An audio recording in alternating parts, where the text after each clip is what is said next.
Saya ini kalau di negara Arab justru gak dipanggil Habib karena gak ada tradisi itu. Tradisi menghormati keturunan Nabi itu terbesar dan tertinggi di Indonesia. Di Indonesia. Karena itu saya tidak pernah percaya bahwa Indonesia ini pernah diazab. Betapapun kita kena bencana sering, itu bukan azab. Karena di sini jangankan Nabi, tapi keturunannya saja sangat dihormati.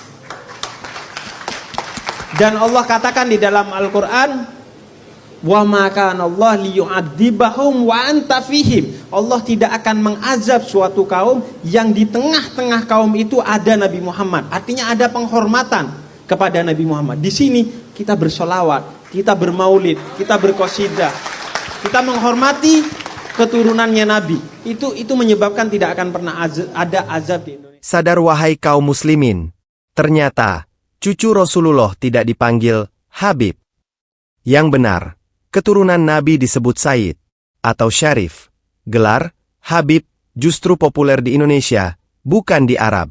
Lalu, bagaimana dengan habaib yang mengaku keturunan Nabi, tapi masih menerima sedekah? Padahal Nabi melarang keturunannya mengambil zakat. Nabi bersabda, sedekah tidak halal untuk keluarga Muhammad. Hadis Muslim. Palsu. Anda jangan ngada-ngada. Lagian gini loh, nasab itu bukan ditentukan dengan oleh nama marga, ya. Jadi keluarga Rasul itu nggak boleh nerima sedekah. Jadi kalau ada di Indonesia Habib, Habibah, Syarif, Syarifah, para habaib, itu mereka tidak nerima sedekah dan kita nggak boleh ngasih sedekah sama mereka. Ini Rasul langsung yang ngomong dalam hadis, ya. Siapa sih Ahlul Bait itu, siapa saja? Nah, sini disebutkan, sudah saya rangkum. Satu, Imam Syafi'i berpendapat bahwa Ahlul Bait itu adalah dua, keturunan Bani Hashim dan Bani Muthalib. Ya, siapapun keturunan Bani Hashim, Bani Muthalib termasuk Rasulullah, itu yang disebut dengan Ahlul Bait dan mereka nggak boleh nerima sedekah. Itu menurut pandangan mazhab Syafi'i. Yang kedua, menurut pandangan mazhab Hanafi atau Imam Abu Hanifah, bahwa yang disebut dengan Ahlul Bait itu adalah Bani Hashim, keturunan Bani Hashim. Tapi, kenapa banyak habaib zaman sekarang masih menerima sedekah? Apakah mereka benar-benar keturunan Nabi? Masalah memberikan zakat kepada Ahlul Bait. Perlu kita bahas dulu siapakah yang dimaksud dengan Ahlul Bait. Ahlul Bait keluarga Nabi adalah Bani Hashim dan Bani Muthalib. Itu adalah keluarga Nabi. Nah, kalau zaman sekarang ini, mereka yang termasuk keluarga Nabi itu dikenal dengan panggilan Habib atau Syarif. Lalu bagaimana saat ini apabila ada orang ingin memberikan zakat kepada mereka? Para ulama sebenarnya berbeda pendapat. Nah, saya akan membacakan dari kitabnya Syekh Mahfud At-Tirmasi. Di sini disebutkan bahwasanya hukum memberikan zakat kepada Ahlul Bait, maka ada perbedaan pendapat di antara para ulama. Pendapat yang pertama menyatakan mutlak tidak diperbolehkan. Dikarenakan adanya larangan dari Nabi Muhammad SAW yang diriwayatkan oleh Imam Muslim, bahwasanya sesungguhnya sedekah ini, maksudnya zakat, tidak halal untuk Muhammad dan untuk keluarga Muhammad. Sehingga akhirnya ulama berpegangan dengan hadis ini memutlakan tidak boleh memberikan zakat kepada Ahlul Bait. Sekalipun dulu Ahlul Bait itu tidak dikasih zakat karena mendapatkan 1/25 daripada ghanimah harta rampasan perang. Sehingga mereka tercukupi dari situ. Sekalipun nggak dikasih atau nggak dikasih, tetap pendapat yang pertama memutlakan tidak boleh. Pendapat yang kedua menyatakan zaman sekarang ini Ahlul Bait sudah tidak mendapatkan jatah khumusul khumus dari ghanimah atau harta rampasan perang. Bahkan perangnya sendiri pun saat ini juga sudah tidak ada.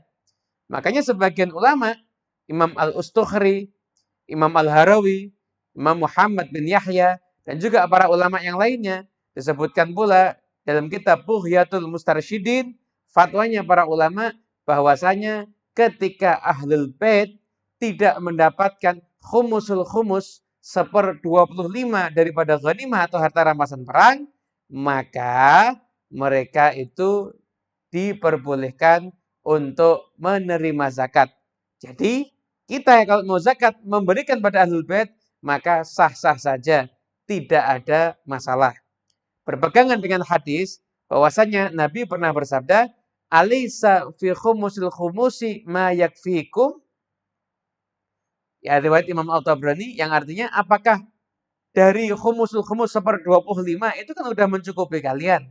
Nah, ketika saat ini udah tidak ada lagi 1/25 untuk Ahlul Bait Nabi, maka berarti keharaman memberikan zakat kepada Ahlul Bait Nabi, ilatnya, alasannya itu telah hilang, maka hukumnya pun juga dinyatakan hilang. Artinya apa?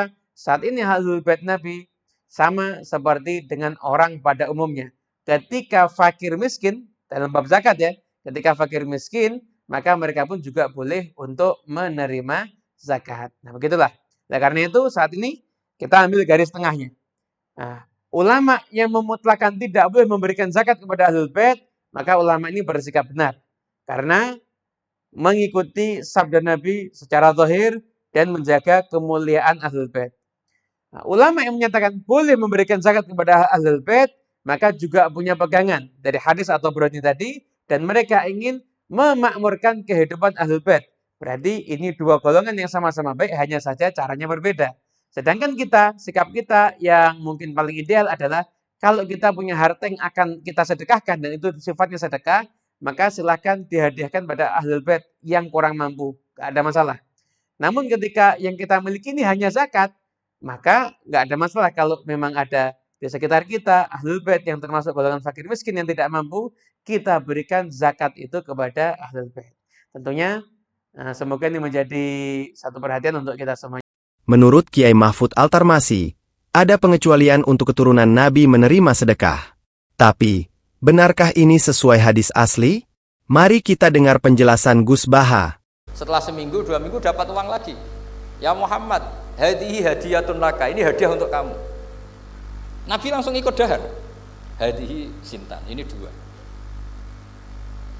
Kalau logika kita pakai pengamat, bedanya apa? Sodakoh ya dapat, hadiah ya dapat. Kan nggak ada bedanya sama sekali. Ternyata itu sandi. Sandi wayak balus hadiah tapi walayak balus sodakoh. Nabi itu nerima hadiah tapi nggak nerima sodakoh. Bagi orang kebanyakan kan bedanya apa? Sama-sama dapat. Kiai pakai duit 1 juta, mbok arani sodakoh ya ditompo. Mbok kayak 50.000 diarani hadiah ya ditompo. Sementing kan duit.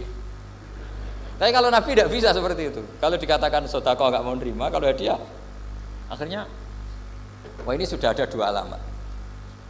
Jadi alamat itu ya kadang aneh, masa sodakoh sama hadiah dibedakan. Terus ketiga, wafi katifihil aisar khotamun nubuwah. Gus Baha tegas, kalau benar keturunan Nabi, ya jangan terima sedekah. Tradisi memanggil Habib tidak ada di Arab. Ini hanya populer di Indonesia. Lalu, siapakah Ba'alawi yang mengklaim sebagai keturunan Nabi? Banyak ulama Nusantara yang menolak klaim Ba'alawi sebagai keturunan Nabi. Salah satunya Gus Muafiq dan Abuya Muhtadi. Beliau adalah salah satu kiai ulama pribumi Nusantara yang sangat ditakuti oleh kaum Habib Ba'alawi Yaman ya. Beliau sangat luar biasa dan sekarang sedang berjuang untuk menyelamatkan sejarah pribumi Nusantara dari cengkraman-cengkraman oknum yang tidak bertanggung jawab. Masya Allah, beliau adalah Mbah Kiai Gus Muafiq dari Yogyakarta, teman-teman. Nah, yang kedua ini adalah salah satu kiai sepuh dari pribumi Nusantara yang kemarin berani mengatakan Habib Ba'alawi Yaman itu bukan pewaris Nabi, tapi yang pewaris Nabi adalah ulama. Beliau sangat luar biasa, yaitu Abuya Muhtadi Banten. Ini ada sebuah video tanggapan dari Ketua Lembaga Dakwah Pengurus Besar Nahdlatul Ulama, yaitu Kiai Haji Abdullah Samsul Arifin atau yang akrab dipanggil dengan Gus Aap, berkaitan dengan soal isu nasab ini. Ya, pertama secara pribadi saya kurang suka ngurusi nasab yang sebetulnya ya sudah jelas. Saya lebih senang bicara nasib yang belum jelas. Jadi daripada bicara nasab, ya lebih baik kita bicara nasib saja, bagaimana itu lebih baik. Yang kedua, ketika saya memberikan komentar ini tentang persoalan nasab, Karena juga harus dilihat kapasitas saya di mana. Saya sekarang diberi amanah sebagai Ketua LD PBNU di pusat. Ketika saya memberikan komentar dan ikut-ikut dalam sengkarut persoalan-persoalan ini, maka nanti yang dikhawatirkan itu dikaitkan dengan lembaga. Sementara kan tidak ada pernyataan-pernyataan secara resmi dari lembaga. Itu kan hanya pernyataan-pernyataan individual dari orang-orang walaupun semuanya ada pada lembaga itu. Saya tidak menampik bahwa yang mempersoalkan dan memperdebatkan nasab, utamanya yang akhir-akhir ini ramai terjadi ya persoalan nasab Ba'alawi. Itu hampir mungkin bisa disebut 98% mungkin dari Nahdliyin, bahkan dari pengurus-pengurus NU. Tetapi itu kan tidak boleh. Pendapat itu dicandolkan sebagai pendapat lembaga dan organisasi. Itu lebih kepada pendapat-pendapat pribadi. Tetapi apapun itu, kita ambil saja hikmahnya.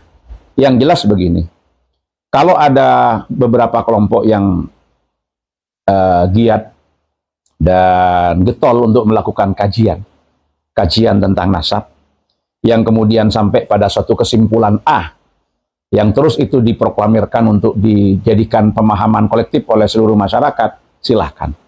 Saya menghargai terhadap orang yang melakukan penelitian, karena saya sebagai pecinta ilmu, apapun hasil ilmu pengetahuan itu harus dihormati. Urusan benar dan salah itu kan urusan berikutnya. Karena orang berijtihad pun, kalau benar itu dapat 2 pahala, kalau salah masih dapat 1 pahala. Yang penting benar-benar untuk melakukan kajian semata-mata karena ingin tegaknya kebenaran dan ilmu pengetahuan. Tetapi apapun hasil daripada kajian itu, yang penting bagi saya tidak menimbulkan caci maki, merendahkan, melecehkan, yang di situ secara otomatis akan mengurangi terhadap tabiah, muru'ah dan akhlaknya yang baik.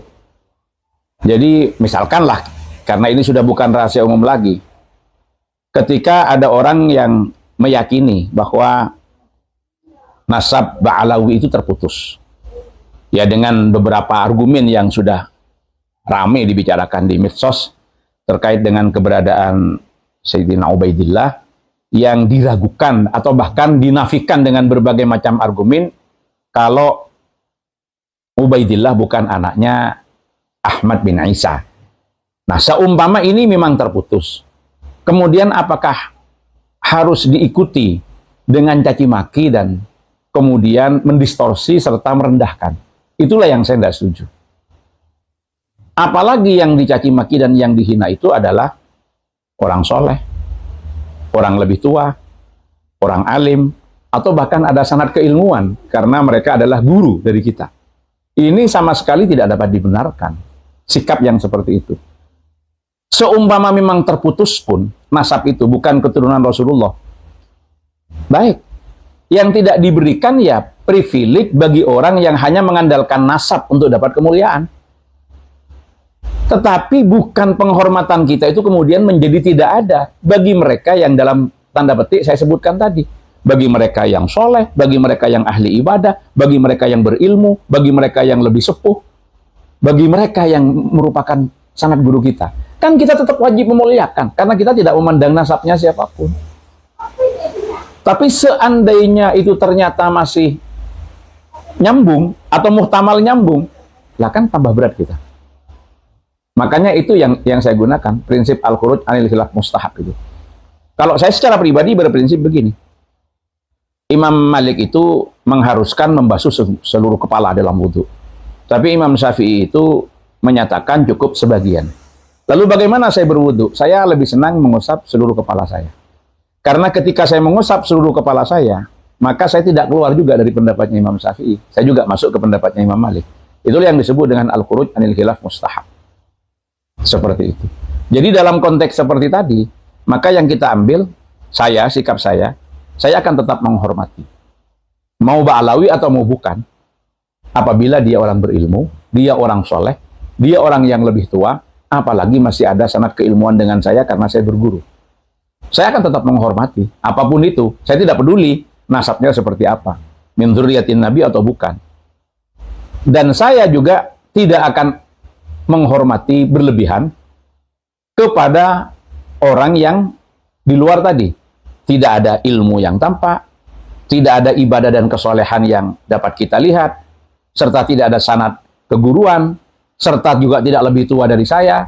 Hanya dengan mengandalkan nasabnya, dia kemudian mengagung-agungkan dirinya sendiri dan meminta privilege. Itu tidak akan pernah saya berikan penghormatan yang selayaknya seperti orang-orang tadi. Jadi bagi saya nggak ada bedanya. Mau dia nasabnya nyambung, mau tidak, itu bukan urusan. Saiki lek kiai-kiai gede-gede terus nggak mempermasalahkan nasab kelompok tertentu. Lalu ada Ki Nur Ihya Surabaya mengkaji nasab, Ki Maduddin mengkaji nasab. Yang kita pegangi yang ulama gede-gede itu, apa ulama rodok cilik kaya Ki Maduddin ngeten iki. Aja ndelok cilik gedene. Deloken keahlian kajian iki aja mok tuduh menfitnah. Justru niki penting. Anak putune Nabi sing campur-campur enggak karu-karuan harus di tracking ben jelas. Allahumma shalli ala sayyidina Muhammad. Terus kula piyambak beberapa orang Arab sing teng griya kula niku kadang lek dawuh, Kiai aja percaya karo kuwi duduk keturunan Nabi. Lah sing mriki kadang ya teng griya aja percaya karo kuwi duduk keturunan Nabi.